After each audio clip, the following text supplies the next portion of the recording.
Well, hello there and welcome. So wonderful to be here again. My name is Anton Bennink, and as a Proctor Gallagher consultant, I joined the mission to improve the quality of lives globally by improving the quality of thoughts individually.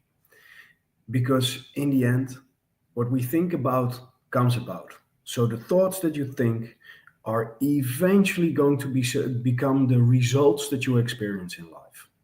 And hereby, I don't specifically use the thoughts that you are aware of thinking, but mostly the thoughts in your subconscious mind. That subconscious program that Bob Proctor often referred to as a paradigm. Back in the days, he called it subconscious conditioning, your conditioned mind. There, where the thoughts are that you are not even aware of that you are thinking those thoughts. But those are the thoughts that get you to do what you do for most of the day. And those are the thoughts that make you do most of the things the same tomorrow. And you can be very grateful for this very, very powerful subconscious mind, because that is what makes your heart beat this many thousands of times a day. That is why it's simple for you now to drive a car. While in the beginning it was very difficult. And now while you drive, you can have a phone call, you can eat a sandwich, whatever you want to do. This is the conditioned mind, the paradigm. And this is the part of the mind that controls most of the quality of our lives. And if we want to improve the quality of our lives, that means that we'd have to change this part of our mind, influence this part of our mind. Change your paradigm, change your life. It's one of the last books that Bob Proctor wrote. So let's dive in.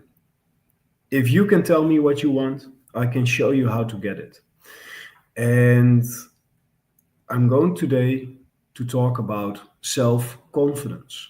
Because if you want to get in life what you really want from life, it is really important that you believe in yourself. And how do you create that belief in yourself? Thank you so much for joining me here today. And if you truly pay attention, I can promise you there will be a few insights today that if you even pick one of them, it can change the quality, improve the quality of your life going forward. So let's dive right in. On the way to living your ideal, on the way to developing your self-confidence. Self-confidence, confidence in yourself. Let's go ahead. Self-confidence, Samuel Johnson said, is the first prerequisite to great undertakings. Before you do the thing that scares you, do the thing that fears you, before you act upon your idea, you must have a certain belief in yourself that you are able to do so, that you are able to create the result. Self-confidence is the first prerequisite to great undertakings. Without the self-confidence, you probably wouldn't even get started. And then you might pose the question, but Anton, how do I develop that confidence in myself? Your self-confidence is basically part of your self-image, the image that you hold of yourself. And you can improve the quality of your self-image by seeing you as somebody who is confident already, by seeing yourself doing the things that you want to do on the screen of your mind. Once you see the things that you want to do, doing yourself already on the screen of your mind, what happens is that over time you become emotionally involved with the feeling of you doing that thing already. And what happens then is that once you get involved with the feeling of you doing that thing already, you start to do that thing in the physical world. It's not who you are that holds you back. It's who you think you are not. You are currently a beautiful human being in a state of being that creates the results that you get right now. But you might not believe that you are able to do what the other person is doing. You might not believe that you deserve the results that you really want from life. Or if you're from a country like I am, I'm from the Netherlands, we have good is good enough is one of the great sayings. Or act normal and you'll be acting crazy enough. But we now live in a different world than that we lived so many years ago. Say around the year 1990, perhaps the year 2000, a transition happened in the world. What basically happened in the world is we got connected. In essence, the world got smaller. So, from wherever you are in the world, you are currently in your job or in your business, or you are competing with the entire marketplace. So, good isn't going to cut it anymore. Back in the days, 40, 50 years ago, when you got put in poor effort, of course, you got poor results. That still is the way it is. But nowadays, if you put in normal effort, you get poor results. Back in the days, when you put in normal effort, you got normal results. Back in the days, when you put in great effort, you got great results. But because the competition, because the marketplace, because it has grown so much, because the world has gotten so much smaller, what basically happened is that once you do good, you're going to get poor results. Once you do great, you get good results. So all of that, we need to rise to another level. You need to rise to a level that is outstanding, a level of being exceptional, being exceptionally good. And then you'll get great results. That is where you'll grow to the results that you really want. Because otherwise, you're going to remain on a plateau. It's not who you are that holds you back. Who you are is who you are programmed to be. You went to school, you were raised, maybe you started the job. Through that process, you became a certain human being. You became a certain person. And that person is who you are right now. And that is not who is holding you back, because you can change, you can improve yourself, you can grow into the person that you want to be. But you don't currently see yourself as the person that you want to be. So it's not who you think you are, it's who you think you are not. It is important that you start to see yourself already as becoming the person who you want to be. It is important that you see yourself already living the life that you want to live. And that is where, once you get emotionally involved with it, you'll move into the actions that are into movement that is in harmony with the life that you want to live. The three great enemies of self-confidence are really important to realize. The three great enemies of self-confidence are helplessness, hopelessness, and worthlessness. And probably we've all felt them over the course of our lives. Over the course of our childhood, maybe, our adult lives. Helpless, what do I do? Hopeless, don't seeing the perspective anymore. Worthless, the feeling of I'm not good enough. I won't be loved. These are the great enemies. And when you recognize these in your life, it's important to shift them around. In the past week, have you felt helpless? In the past week, have you felt hopeless? In the past week, have you felt worthless? These are the feelings, these are the negative feelings that bring self-doubt. And self-doubt or doubt, worry, these are the feelings that bring worry. Doubt and worry emotionally eventually brings a state of fear. A state of fear in the emotional mind is not expressed, it is suppressed. So that state of fear that turns into anxiety. So that anxiety also that is not as expressed, that is suppressed. And that suppressed anxiety eventually turns into depression.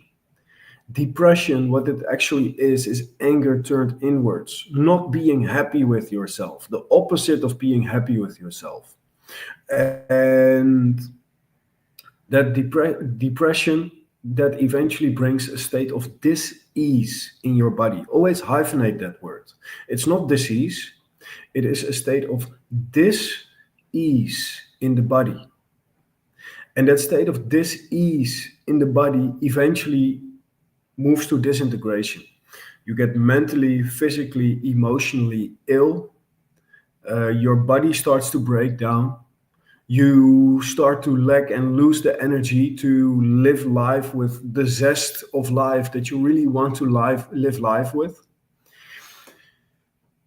And it is important to shift that around, to know that we as human beings are part of this universe and that there are certain universal laws that everything operates by. And that one of these universal laws is the law of polarity. And this law of polarity states that everything has an opposite. So once you start having that feeling of worry and doubt, those feelings of helplessness, hopelessness, worthlessness, know that there is an opposite to that. And that once you move to the opposite of that, that the feelings of helplessness, hopelessness, worthlessness will also flow away. What happens later, once you get that understanding, all right, I need to move to the polar opposite of these feelings. What are the polar opposite of these feelings? The feeling of love, the feeling of gratitude. One of the simplest ways to uplift that positive feeling in yourself is gratitude. It is Wallace Wattles that stated that gratitude is the attitude that hooks us up to our source of supply. The entire process of mental attunement can be summed up in one word: gratitude. And once you start thinking about what you're grateful for, I'm so happy and grateful for the warm shower in the morning. I'm so grateful for the roof that I'm able to live under. I'm so grateful for the relationships I've got in my life. I'm so grateful for the hot cup of coffee that I was able to enjoy this morning. Because like when we think about it, they're small things, but in essence, they are really big things. Because for you to enjoy your cup of coffee, what had to happen? Somebody had to grow the coffee beans. Somebody had to roast the coffee beans. Somebody had to market them, deliver them. Somebody had to build the coffee machine. Somebody had to bring the water to make the coffee. Everything that goes into that. And it is so simple to not think about all of those things that have been created in our life. We absolutely live in a state of abundance. So when we are able to move away from that state of being, helplessness, hopelessness, worthlessness, that create that feeling of worry and doubt, fear, anxiety, depression, and all the way to disintegration in the body, that we can shift that by understanding the way that it works and understanding that once we move to the positive feelings, we can't be on both sides at the same place. So once we create the feeling of gratitude in our lives, we cannot at the same time feel helpless. Once we create a feeling of love in ourselves, we cannot feel hopeless. When we create a feeling of gratitude in our lives, we cannot feel worthless. Because you're grateful for something and you can't feel both feelings at the same time. So once you understand that, That creates a feeling of faith, an inner knowing that it will be okay. And that inner knowing that it will be okay, that state of faith, moves into the physical, in your physical body as a state of well-being. Well-being, that is something that is not suppressed, that is something that is expressed. You express the well-being in your life. People can read it off your body. They can see how fit you feel. They can see how much energy you've got in your life. They can see and experience and feel all the things that you do and share and love and care about. And once that gets expressed, like your body moves into a state of at ease. And a body at ease moves into a state of creation. Creation versus disintegration. The great enemies of self-confidence are once you start to get involved with the feelings of helplessness, hopelessness, worthlessness. So turn this around by creating a feeling of gratitude in your life on a daily basis. Start your day very simply by writing out 5 to 10 things that you're grateful for. And don't use this as an intellectual exercise. Truly use this as an emotional exercise. So once you've wrote out something that you're grateful for, write straight after that, why? Why are you feeling to it? Or ask yourself the question, why am I grateful for this? So that you really attach yourself to the feeling of why you are grateful, and that brings even more gratitude into your life. Albert Einstein, a very wise man, we've probably all heard from him. He basically stated everything is energy, and that is all there is to it. Match the frequency of the good that you really want. Let's rephrase. Everything is energy, and that is all there is to it. Match the frequency of the good that you really want, and you cannot help but get that reality. This is not philosophy, this is physics. Whoa, this is not philosophy, this is physics. So he basically says the way this works, it's science. Science means to know. So the scientists in this world have figured out that this is the way, we know that this is the way it works. We know that everything is energy, and that is all there is to it. If you think about it, you my friend, are a molecular structure in a very high state of vibration. If you take the potential energy from your little finger, and if we were able to convert the potential energy from your little finger into usable electricity, you can light up a building for a month. We are energy. The table I'm sitting at is energy. And now the body in a coffin is moving. You might be like, that's very strange. But how would it otherwise move to dust? Everything moves, everything vibrates, and everything moves and everything vibrates on a specific frequency.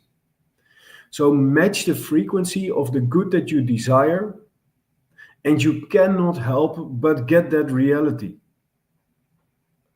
What does that mean?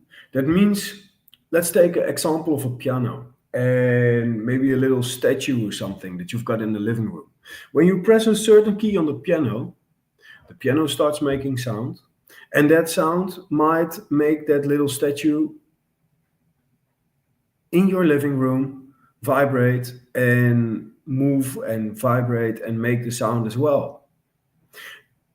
That sound of the piano, that tone of the piano is in resonance, so basically vibrates on the same frequency as the molecules in that little statue in your living room. If you press another key on the piano, nothing happens. But with that one specific key, that little statue in your living room starts to vibrate as well. That is on the same frequency. And This states that if you match the frequency of the good that you desire, you cannot help but get that reality. That simply means that once you create an image of the good that you desire on the screen of your mind, and you get in harmony, you get emotionally involved with that image. So you close your mind, or you close your eyes. Sorry, keep an open mind. You close your eyes every morning, and you just sit in your most comfortable chair, and for 5 to 10 minutes, you visualize. You see yourself living the life, living the good that you really want, and you are grateful for already having that. Your subconscious mind can, which is also your emotional mind, cannot differentiate between what is real and what is imagined. So basically what then happens is that you as a human being come on the frequency of that image, and where your desire pulls you towards, or your desire gets you into action towards that image of the good that you desire, it is your emotional involvement that brings you on the same frequency, and you start to vibrate on the same frequency, so that image and your emotional attachment to that image attracts that reality to you. And that is where the law of attraction kicks in. And many of us have heard from the law of attraction from the movie The Secret. And it is, by many people, it has been quite misunderstood. Many people thought, this movie tells me, think about an apple, and I'll have an apple in my hand. It's possible. Now I thought about an apple, and here I've got a fruit basket, and now I've got an apple in my hand. But after I've thought about it, I had to arise a certain desire into me. Yeah, but like I really want that apple. So now I have to come into action. So it is the desire that brings you into action, but it is the emotional attachment with the idea of what you want that activates the law of attraction, that not only you move towards it through your desire moving you into action, but that the image of what it is that you want, in this case the apple, hey, I see an apple, I can get it, then it also comes towards you. Match the frequency of the good that you desire. Really simple. Create the image, get emotionally involved with the image. And by you being emotionally involved with the image, what happens in daily life? You see things that you otherwise wouldn't have seen. In the physical body, in the brain, we've got a certain part of the brain which is called the reticular activating system. And this RAS for short, it basically directs our focus.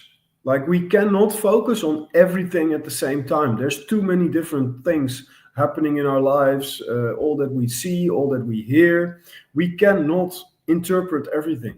So we have to decide what to focus on. We have to know what to focus on.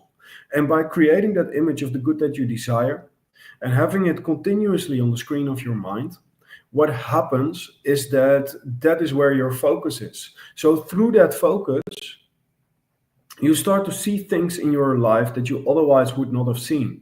What happens if you, say, for example, you found a car, or you just bought a car that you really wanted for a long time, and you start driving it.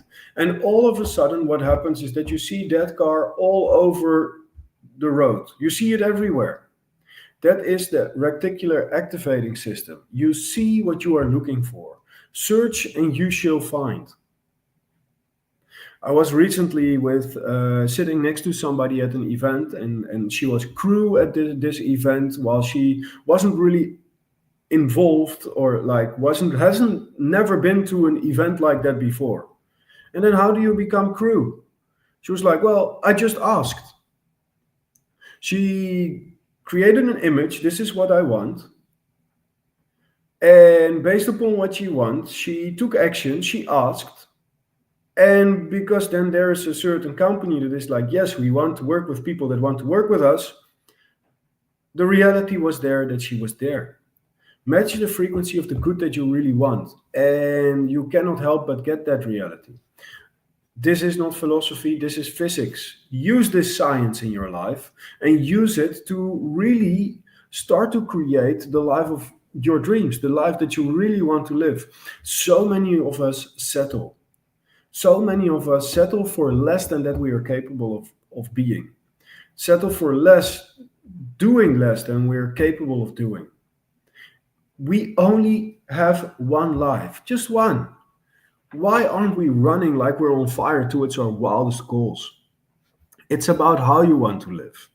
It's about your contribution that you share with people throughout this life. It's about how you spend your days. And then we move to Buckminster Fuller, one of these other geniuses. And he stated, you never change things by fighting existing reality. To change something, build a new model that makes the old model obsolete. So, your paradigm, which is a composite of all of your habitual behavior, all of your fixed ideas that turn into habits. And all of these fixed ideas that have turned into habits, that is your existing reality. You can't fight your current habits, but you can change them by building a new model. To change something, build a new model that makes the old model obsolete. And once you've made the old model, you make the old model obsolete only after that you've made the new model. So, say for example, you want to get rid of the habit of smoking. So many people, once they got rid of the habit of smoking, afterwards they got fat because they started eating. They needed to put something else in their mouth than a cigarette. What do you do to first have created a new model that makes the old model obsolete? What is a positive that you can replace the negative with?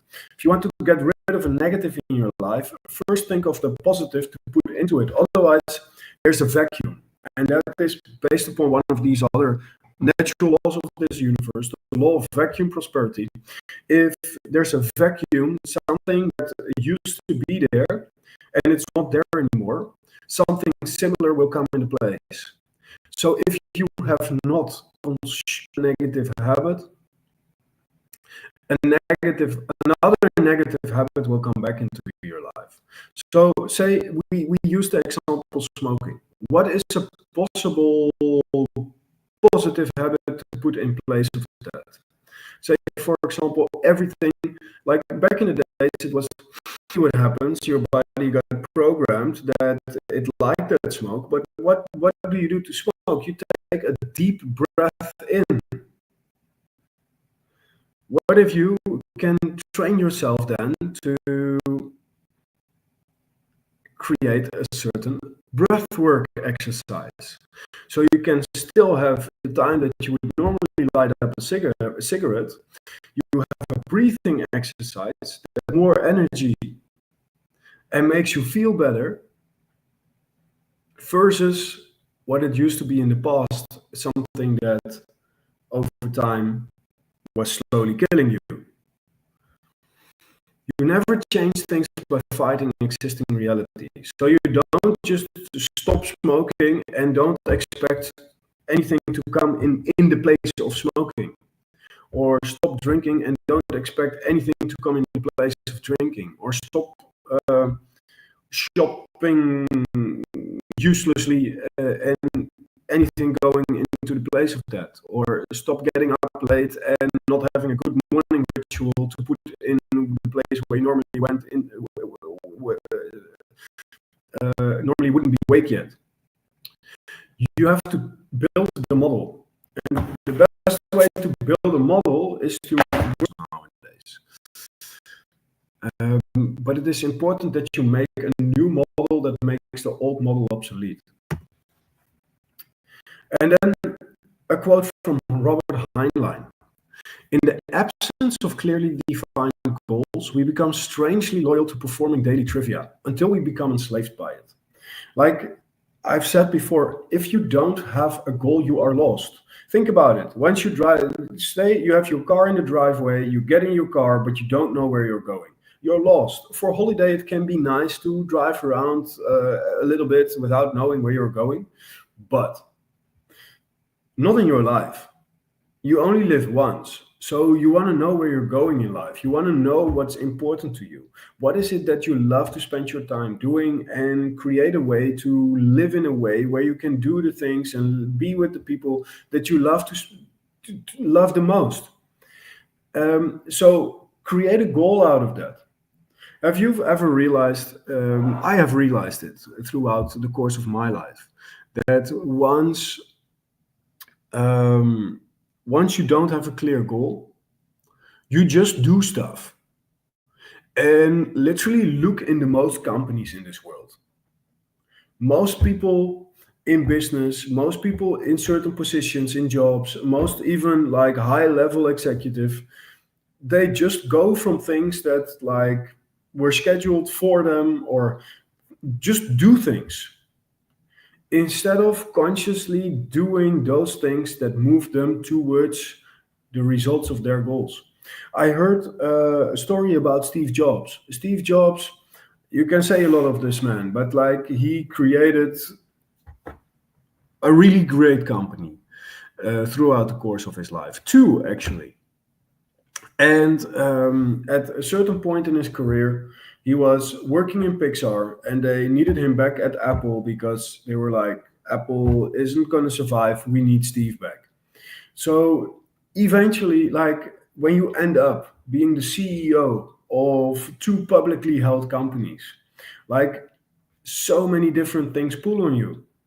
But he had specific goals. So many different things pull on you. What the court cases that you don't want to be involved with, management meetings, director meetings, creativity meetings, all these different things, responsibilities that you are supposed to attend and adhere to as a CEO of a publicly held company. But he had specific goals, and to move towards these specific goals, Steve always worked for a minimum of 3 hours a day on the most important goal of Apple.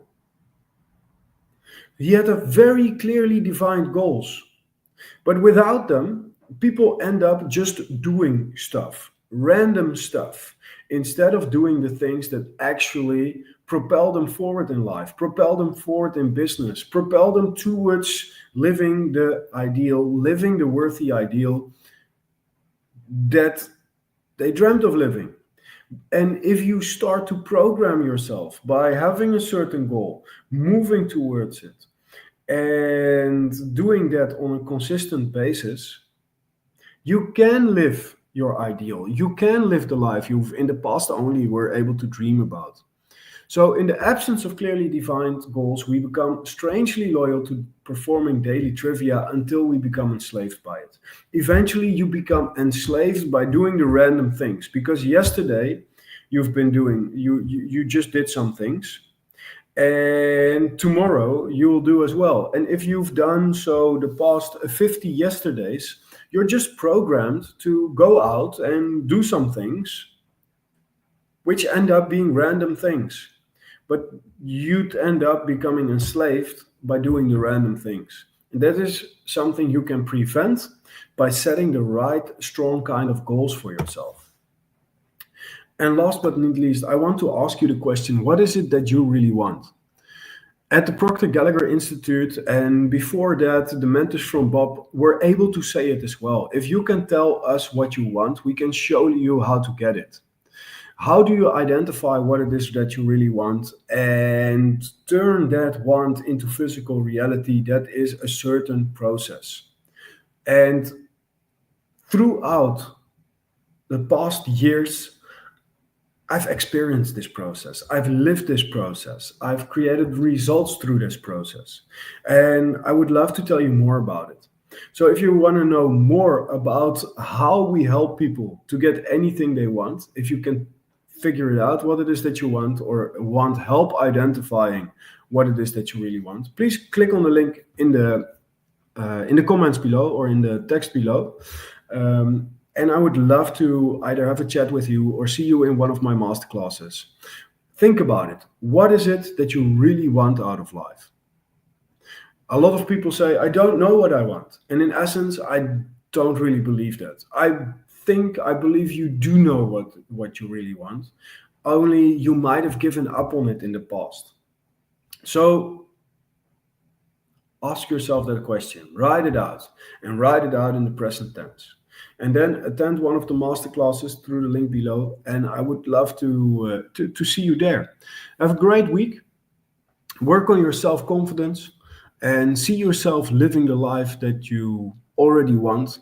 And like that, you get yourself on the frequency of the good that you desire. And you cannot help but realize that. As Albert Einstein said, this is not philosophy, this is physics. Thank you very much. Have a wonderful day.